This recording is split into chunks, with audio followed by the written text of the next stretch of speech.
ನಮಸ್ಕಾರ ಸ್ನೇಹಿತರೆ, ಇದೀಗ ತಾನೇ ಬಂದಿರುವ ಮುಖ್ಯವಾದ ಮಾಹಿತಿ. ರಾಜ್ಯದ ಬಜೆಟ್ ಮಂಡನೆ ಮಾಡಿದ ಮುಖ್ಯಮಂತ್ರಿಯವರು 4 ಲಕ್ಷ ಕೋಟಿ ಗಾತ್ರದ ಬಜೆಟ್ ಮಂಡನೆ.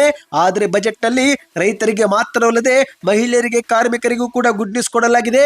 ನೀವು ಕೂಡ ಬ್ಯಾಂಕ್ ಸಾಲ ಮಾಡಿದ್ರೆ ವಿಡಿಯೋನ ಪೂರ್ತಿಯಾಗಿ ನೋಡಿ.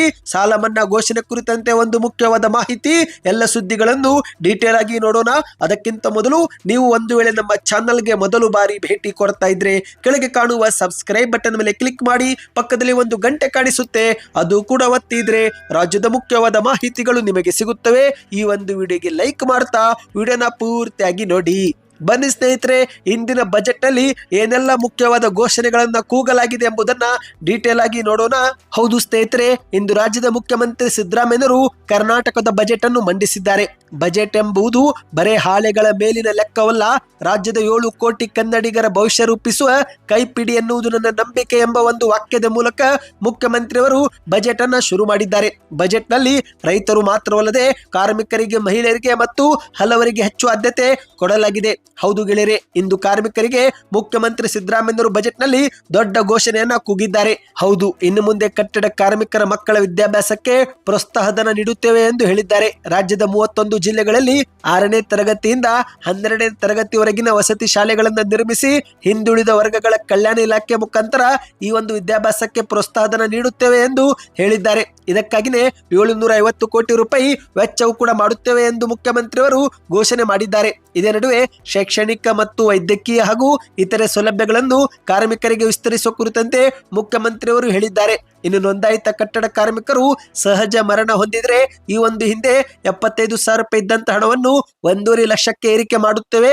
ಮತ್ತು ಒಂದು ವೇಳೆ ಕೆಲಸ ಮಾಡುವ ಸ್ಥಳದಲ್ಲೇ ಮರಣ ಹೊಂದಿದ್ರೆ ಆ ಕಾರ್ಮಿಕರ ಅವಲಂಬಿತರ ಕುಟುಂಬಕ್ಕೆ ಪರಿಹಾರದ ಮೊತ್ತ ಮೊದಲು 5 ಲಕ್ಷವಿತ್ತು, ಅದನ್ನು 8 ಲಕ್ಷಕ್ಕೆ ಏರಿಕೆ ಮಾಡುತ್ತೇವೆ ಎಂದು ಮುಖ್ಯಮಂತ್ರಿಯವರು ಬಜೆಟ್ ನಲ್ಲಿ ಘೋಷಣೆ ಕೂಗಿದ್ದಾರೆ. ಇನ್ನು ಇದೇ ವೇಳೆ ಮತ್ತೆ ಮುಂದುವರೆದು ಮಾತನಾಡಿ, ಆಯುಷ್ಮಾನ್ ಭಾರತ್ ಆರೋಗ್ಯ ಕರ್ನಾಟಕ ಯೋಜನೆಯಡಿಯಲ್ಲಿ ನೋಂದಾಯಿತರಾದಂತಹ ಕಾರ್ಮಿಕ ಫಲಾನುಭವಿಗಳಿಗೆ 5 ಲಕ್ಷವರೆಗೆ ಚಿಕಿತ್ಸೆ ಮಿತಿ ಇದ್ದು, ಒಂದು ವೇಳೆ ಈ ಒಂದು ಚಿಕಿತ್ಸೆ ಮಿತಿ ಪೂರ್ಣಗೊಂಡ್ರೆ ನಂತರ ಕಾರ್ಮಿಕ ಇಲಾಖೆ ಮಂಡಳಿಯಿಂದಲೇ ಹೆಚ್ಚುವರಿಯಾಗಿ ಹೃದಯ ರೋಗ ಮತ್ತು ಕ್ಯಾನ್ಸರ್ ಕಾಯಿಲೆಗೆ 5 ಲಕ್ಷ ಅಥವಾ ಇತರೆ ಕಾಯಿಲೆಗೆ 2 ಲಕ್ಷ ಮತ್ತೆ ವೈದ್ಯಕೀಯ ವೆಚ್ಚ ಕೊಡುತ್ತೇವೆ ಎಂದು ಬಜೆಟ್ ನಲ್ಲಿ ಘೋಷಣೆ ಕೂಗಿದ್ದಾರೆ. ಇನ್ನು ಇದೆರಡುವೆ ಮತ್ತೆ ಮುಂದುವರೆದು ಭಾಷಣ ಮಾಡಿದಂತ ಮುಖ್ಯಮಂತ್ರಿಯವರು ಇನ್ನು ಮುಂದೆ ಜಾನುವಾರುಗಳ ಆಕಸ್ಮಿಕ ಸಾವಿಗೆ ನೀಡುವ ಪರಿಹಾರ ಮೊತ್ತ 15,000 ಆಗಿರುತ್ತೆ ಎಂದು ಹೇಳಿದ್ದಾರೆ. ಹೌದು, ಈ ಒಂದು ಹಿಂದೆ 10,000 ಇದ್ದದನ್ನ ಈಗ 15,000 ರೂಪಾಯಿಗೆ ಏರಿಕೆ ಮಾಡಲಾಗಿದೆ.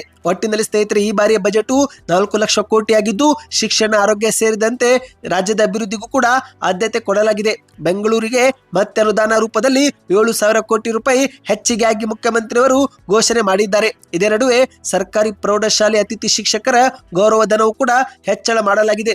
ಬಿಸಿಯೂಟ ಕಾರ್ಯಕರ್ತರಿಗೆ 1,000 ರೂಪಾಯಿ ಗೌರವಧನ ಹೆಚ್ಚಳ ಮಾಡಲಾಗಿದೆ.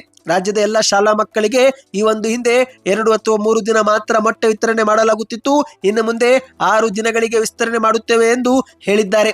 ರಾಜ್ಯದಲ್ಲಿ 100 ಪ್ರಾಥಮಿಕ ಮತ್ತು 50 ಪ್ರೌಢಶಾಲೆ ಉನ್ನತೀಕರಣ ಮತ್ತು ರಾಜ್ಯಾದ್ಯಂತ 500 ಕರ್ನಾಟಕ ಪಬ್ಲಿಕ್ ಶಾಲೆ ಆರಂಭಿಸುತ್ತೇವೆ ಎಂದು ಬಜೆಟ್ ನಲ್ಲಿ ಹೇಳಿದ್ದಾರೆ. ಹಿರಿಯ ನಾಗರಿಕರಿಗೆ ಅನ್ನ ಸುವಿಧಾ ಯೋಜನೆ ಜಾರಿಗೆ ಮಾಡಿದ್ದಾರೆ. ಹೌದು, ಅನ್ನ ಸುವಿಧಾ ಯೋಜನೆ ಮೂಲಕ ಮನೆ ಬಾಗಿಲಿಗೆ ಪಡಿತರ ವಿತರಣೆ ಆಗಲಿದೆ. ಹಿರಿಯ ವಯಸ್ಕರಿಗೆ ಮಾತ್ರ ಲಭ್ಯವಾಗುವಂತೆ ಅನ್ನ ಸುವಿಧಾ ಯೋಜನಾ ಜಾರಿಗೆ ಮಾಡಲಾಗಿದೆ. ಇನ್ನು ಇದೇ ನಡುವೆ ಅನುಗ್ರಹ ಯೋಜನೆ ಮೂಲಕ ಆಕಸ್ಮಿಕವಾಗಿ ಸಾವಿಗೀಡಾಗುವ ಜಾನುವಾರುಗಳ ಮಾಲೀಕರಿಗೆ ಈ ಒಂದು ಹಿಂದೆ ಕೊಡಲಾಗುತ್ತಿದ್ದಂತ ಪರಿಹಾರ ಮೊತ್ತವನ್ನು 15,000ಕ್ಕೆ ಹೆಚ್ಚಳ ಮಾಡುತ್ತೇವೆ ಎಂದು ಬಜೆಟ್ ನಲ್ಲಿ ಘೋಷಣೆ ಕೂಗಿದ್ದಾರೆ. ಇನ್ನು ಇದೇ ನಡುವೆ ಮಹಿಳೆಯರಿಗೂ ಕೂಡ ಬಜೆಟ್ ನಲ್ಲಿ ದೊಡ್ಡ ದೊಡ್ಡ ಘೋಷಣೆಗಳನ್ನ ಮಾಡಲಾಗಿದೆ. ಹೌದು ಗೆಳೆಯರೆ, ಈಗಾಗಲೇ ಗೃಹಲಕ್ಷ್ಮಿ ಯೋಜನೆ ಮೂಲಕ ಮಹಿಳೆಯರಿಗೆ ತುಂಬಾನೇ ಸಹಾಯ ಮಾಡಿದಂತ ರಾಜ್ಯ ಸರ್ಕಾರ ಇದೀಗ ಮತ್ತೆ ಮಹಿಳೆಯರಿಗಾಗಿ ಅಕ್ಕ ಕ್ಯಾಂಟೀನ್, ಅಕ್ಕ ಕೆಫೆ, ಅಕ್ಕ ಸಹಕಾರಿ ಸಂಘ ಮತ್ತು ಅಕ್ಕ ಕೋಆಪರೇಟಿವ್ ಸೊಸೈಟಿ ಸ್ಥಾಪನೆ ಮಾಡುವಂತೆ ಘೋಷಣೆ ಕೂಗಿದ್ದಾರೆ. ಹೌದು, ಮಹಿಳಾ ಸಬಲೀಕರಣಕ್ಕೆ ಮತ್ತೆ ಬಜೆಟ್ ನಲ್ಲಿ ಆದ್ಯತೆ ನೀಡಲಾಗಿದೆ. ಸ್ನೇಹಿತರೆ, ರಾಜ್ಯದಲ್ಲಿ ಅಕ್ಕ ಕೋಆಪರೇಟಿವ್ ಸೊಸೈಟಿ, ಅಕ್ಕ ಕ್ಯಾಂಟೀನ್ ಗಳನ್ನ ಸ್ಥಾಪಿಸುತ್ತೇವೆ ಎಂದು ಮುಖ್ಯಮಂತ್ರಿಯವರು ಬಜೆಟ್ ಭಾಷಣದಲ್ಲಿ ತಿಳಿಸಿದ್ದಾರೆ. ಅದೇ ರೀತಿ ರಾಜ್ಯದ ವಿವಿಧೆಡೆಯಲ್ಲಿ 16 ಹೊಸ ಮಹಿಳಾ ಕಾಲೇಜು ಕೂಡ ಸ್ಥಾಪಿಸಲಾಗುತ್ತೆ ಎಂದು ಬಜೆಟ್ ನಲ್ಲಿ ಹೇಳಿದ್ದಾರೆ. ಇನ್ನು ಇದೇ ನಡುವೆ ರಾಜ್ಯದ ಕಾಂಗ್ರೆಸ್ 5 ಗ್ಯಾರಂಟಿಗಳನ್ನ ನೋಡುವುದಾದ್ರೆ ಈ 5 ಗ್ಯಾರಂಟಿಗಳು ಮತ್ತೆ ರಾಜ್ಯದಲ್ಲಿ ಈ ಒಂದು ವರ್ಷವೂ ಕೂಡ ಮುಂದುವರಿಯಲಿದೆ. ಅದಕ್ಕಾಗಿನೇ 51,300 ಕೋಟಿ ರೂಪಾಯಿ ಹಣವನ್ನು ಬಜೆಟ್ ನಲ್ಲಿ ಮೀಸಲಿಟ್ಟಿದ್ದಾರೆ. ಗೃಹಲಕ್ಷ್ಮಿ ಯೋಜನೆಗೆ ಈ ಒಂದು ವರ್ಷಕ್ಕಾಗಿ 28,608 ಕೋಟಿ ರೂಪಾಯಿ ಮೀಸಲಿಡಲಾಗುವುದು ಎಂದು ಬಜೆಟ್ ನಲ್ಲಿ ತಿಳಿಸಿದ್ದಾರೆ. ಅಂದ್ರೆ ಸ್ನೇಹಿತರೆ, ಈ ಒಂದು ವರ್ಷವೂ ಕೂಡ ಗೃಹಲಕ್ಷ್ಮಿ ಯೋಜನೆ ಮತ್ತೆ ಮುಂದುವರಿಯಲಿದೆ. ಇನ್ನು ರೈತರಿಗೂ ಕೂಡ ಬಜೆಟ್ ನಲ್ಲಿ ಗುಡ್ ನ್ಯೂಸ್ ಕೊಡಲಾಗಿದೆ. ಹೌದು ಗೆಳೆಯರೆ, ಇಂದು ಶುಕ್ರವಾರ ಮುಖ್ಯಮಂತ್ರಿಯವರು ಕರ್ನಾಟಕದ ಬಜೆಟ್ ಏನು ಮಂಡನೆ ಮಾಡಿದ್ದಾರೆ.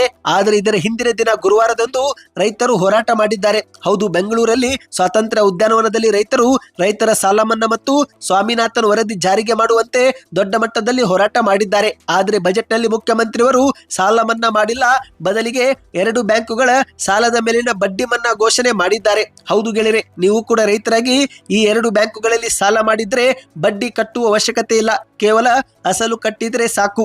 ಹೌದು ಗೆಳೆಯರೆ, ಡಿಸಿಸಿ ಮತ್ತು ಪಿ ಕಾರ್ಡ್ ಬ್ಯಾಂಕುಗಳಿಗೆ ಸಂಬಂಧಿಸಿದ ಮಧ್ಯಮಾವಧಿ ಮತ್ತು ದೀರ್ಘಾವಧಿ ಸುಸ್ತಿ ಸಾಲಗಳ ಮೇಲಿನ 240 ಕೋಟಿ ರೂಪಾಯಿ ಬಡ್ಡಿಯನ್ನು ಮನ್ನಾ ಮಾಡಲಾಗಿದೆ. ಇದು ರೈತರ ಮಾಡಿದ ಸಾಲದ ಮೇಲಿನ ಬಡ್ಡಿ ಆಗಿರುತ್ತೆ. ಹಾಗಾಗಿ ರೈತರು ಈ ಒಂದು ಬ್ಯಾಂಕುಗಳಲ್ಲಿ ಮಾಡಿದ ಸಾಲದ ಬಡ್ಡಿಯನ್ನ ಕಟ್ಟುವಂತಿಲ್ಲ ಎಂದು ಮುಖ್ಯಮಂತ್ರಿಯವರು ಘೋಷಣೆ ಮಾಡಿದ್ದಾರೆ. ಇದರ ನಡುವೆ ರೈತರಿಗೆ ಮತ್ತೊಂದು ಗುಡ್ ನ್ಯೂಸ್ ಕೊಡಲಾಗಿದೆ. ಹೌದು, ಕನಿಷ್ಠ ಬೆಂಬಲ ಬೆಲೆ ಯೋಜನೆಯಡಿಯಲ್ಲಿ ತೊಗರಿ ಖರೀದಿಗೆ ಪ್ರತಿ ಕ್ವಿಂಟಲ್ಗೆ 7,550 ರೂಪಾಯಿ ಜೊತೆಗೆ ರಾಜ್ಯ ಸರ್ಕಾರದ ವತಿಯಿಂದ ಹೆಚ್ಚುವರಿ ಪ್ರೋತ್ಸಾಹಧನವಾಗಿ 450 ರೂಪಾಯಿ ಕೊಡುವುದಾಗಿ ಮುಖ್ಯಮಂತ್ರಿಯವರು ತಿಳಿಸಿದ್ದಾರೆ. ಈ ಮೂಲಕ ಕಲಬುರಗಿ, ಬೀದರ, ಯಾದಗಿರಿ, ವಿಜಯಪುರ, ಬಾಗಲಕೋಟೆ, ರಾಯಚೂರು, ಕೊಪ್ಪಳ, ಕೋಲಾರ, ಚಿತ್ರದುರ್ಗ ಮತ್ತು ಚಿಕ್ಕಬಳ್ಳಾಪುರ ಭಾಗದ ತೊಗರಿ ಬೆಳೆಯುವ ರೈತರಿಗೆ ಅನುಕೂಲವಾಗಲಿದೆ ಎಂದು ಮುಖ್ಯಮಂತ್ರಿಯವರು ಹೇಳಿದ್ದಾರೆ.